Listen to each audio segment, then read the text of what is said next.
د کهنه شروعات د 13 کال نصیبات یو هلک نه کیږي کوم چې دومره عمر باوجود لا تر اوسه پورې واده نه کړي چې څه د وجې نه مور سخت خفوي. هغه مور ویتنام ته د ښځې د راوستو د پاره ولیږي. د په خوشالۍ باندې رپورټ ته لاړ شي، خو هغلته کې د ایجنټ جالي وخیږي. ښځه د په شان نور هم برخه خلکو نه پیسې ووخي. په دې سره د بایزو خو زړه مات شي، بلې چې دا پیسې د مور په خپل ټول ژوند کې د سخت محنت نه پس ګټلې وي او دغه ایجنټ نه په دومره اسانۍ سره ووخلي. د دومره خفه شي چې په ځنګل کې د ځان د پانسي کولو فیصله وکړي. د ځان د مرنې راز ولن کړي چې په دې کې د پمبل باندې رنګ راشي. کوم چې د ملګري وروره په کوم ځای کې یو زوري کار مې دی در سره د دې پورې دو سره د بزله کې وای وزر مړ کېدو والے ما او د سره د ملاوېدو غم دی چې دی ورته وای وزر ته زه راشه بچ مې کا. خو دغه دراتونه مخکې د قسمت کارو کې د چې د کم خا ځان راز ولن کړي پاغي باندې کارغه کېني چې د وجې رامات شي او دی د مرګ د خولې نه را واپس شي. د ملګري په خپل هم څه کامیاب سړی نو دا ښځه د دوکهبازۍ په کیس کې جیل ته تللې وه د 2 کالو دپاره. د ښځه د ترنګو کې وي ما وکیل سره خبره کړې ده 1 لک روپۍ ورله ورکه چې بار ته مې روباسي چې دی ورته دی په جواب کې وایي وي که ما سره 1 لک روپۍ وي نو ما به په ځان له بل واده کړی و چې په دې سره ښځه ورته داسې چغې ووښي چې ده نه دا ټولې خبرې هېرې کړي. هغه ورته وایي وي که زموږ ماشوم په جیل کې پیدا شو نو هغه به هم زموږ غوندې سپېره وي. هغه په دغه مایوسۍ کې جیل نه بار ته روځي، بلې چې د اوښې په خپل هم سلکار سړی نو دوی درې واړو به په یو ځای باندې پیسې ګټلې. په دوی کې به یو کس ځان د قسته د روان ګاډي مخې ته ورغورځاو، بیا به یې ته نه د خوږېدو په بدل کې تاوان اخیسته. په دغه کار کې به دوی لږې غوندې پیسې ګټلې او باقي د دوی په دغه پیسو باندې ګزاره نه کېده. دله ملګری مشوره ورکړي د دغه ځای د ټولو نه د مشهورې ښځې په باره کې د کومې چې د سوپو د روجو غټ رسټورانټونه او دومره مال ورسره و چې خیراتونه به یې کول، غریبو سره به یې مرسته کوله او هر چا به ورته د عزت په نظر کتل. دوی د هغې د کاروبار حساب ولګوي چې د هغې صرف د 1 ورځې حساب په 1 لک باندې وربوړي. دوی ته ملګري وایي وي دا خو د پیسو مشین دی. دوی په هغې باندې نظر ساتل شروع کړي چې پته ورته ولګي وي دا په هفته کې یوه ورځ خامخا د خاوند قبر لځي. دوی په هغه ورځ باندې په دې په شاته لاړ شو د موقع په ملاوېدو سره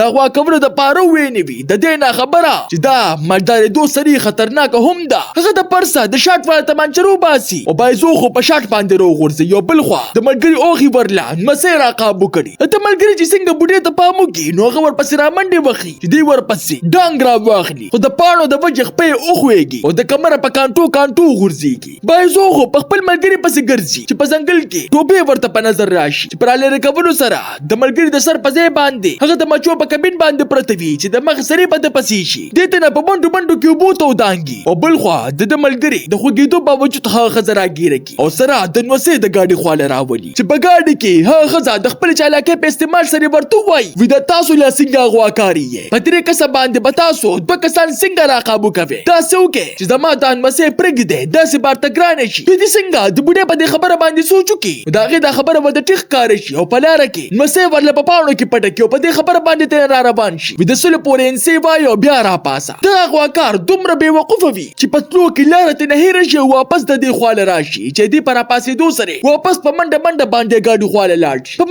مزل کې د دوی نه د ښار لاره ګډه وډه شي چې بوډۍ په زړه خفه شي او په موبایل کې ورته د خوشي ځای د نقشې د راوړولو فیصله وکړي او یو خوشي ځای ته یې راوړي. د غرمې په وخت کې چې څنګه د روټۍ ټیم شي نو بوډۍ په دوی باندې په خپل خوراک وکړي چې هغوی په دومره اوږې لیدو سره د بایزو خو ملګرو ته ووایي وي دا ستاسو لا څنګه سردار دی چې په تاسو باندې په مړه خېټه روټۍ هم نه خوري. د بوډۍ چې څنګه د بایزو خو د مخ خارښت ته پام شي نو په خپله ورله په مخ باندې د ویو لګوي. وي اوس په ټیک شي دا ټول منظر داسې ښکارېږي چې دا اغواکار نه بلکې بچي یې دي. هغه د بایزو خو نه د مرۍ د خواب په باره کې تپوس وکړي چې په دې سره هغه ورته په ژړا شي وي لاول مې پلار مړ شو او بیا زه مور غټ کړمه او کوم پیسې چې په سخت محنت باندې ګټلې وي هغه زما نه ایجنټ ووخلې. ما مور سره سترګې نه شوې ملا وخلې د دې د وجې د ځان د مړ کولو فیصله مې وکړه. د دې پورېدو سره بوډۍ ته نه په سره ډب وباسي وي ته خو د حد نه سیوا قمقلې په دومره وړو خبرو خلک ځان وجني سه. ستا د مور د دې دومره محنت دا نتیجه ده. د دې نه پس د ملګري ورته خپله قصه شروع کړي وي ښځه مې په جیل کې ده او ماشوم یې هم د کېدو واله دی. بوډۍ چې څنګه د دوی دا خبرې ووري نو پوهه شي چې دا مجرمان نه بلکې د معاشرې سپېړو وهلي خلک دي. د دې نه پس بوډۍ دوی ته ووایي وي زما د یو زوی غونډه کې یو پولیس والا پېژنګلو دی که هغه ته زما په باره کې پته ولګېده چې دا اغوا شوې ده نو ټول ملک به راپسې لټ پلټ کړي. تاسو خو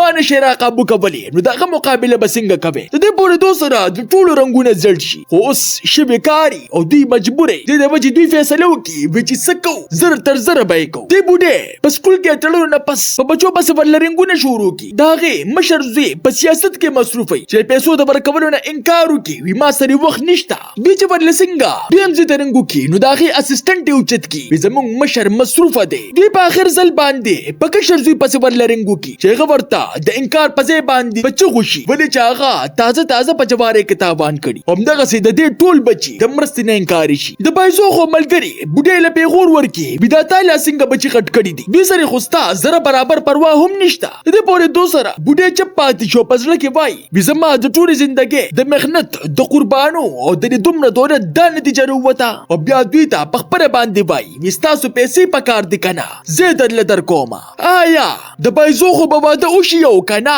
د بډې به دوی له پیسې ورکی د بډې بچی با په مور پسې راشي او کنه د ټولو خبرو جواب با مونږ ته په پټو کې ملاويږي تاسو ته دا نه کہانی څنګه ولګیدا ما خپل قیمتي رائے په کمنټ کې ضرور راکې ملاوي ګوبا په ونه ویډیو سره مال راکې اجازت بای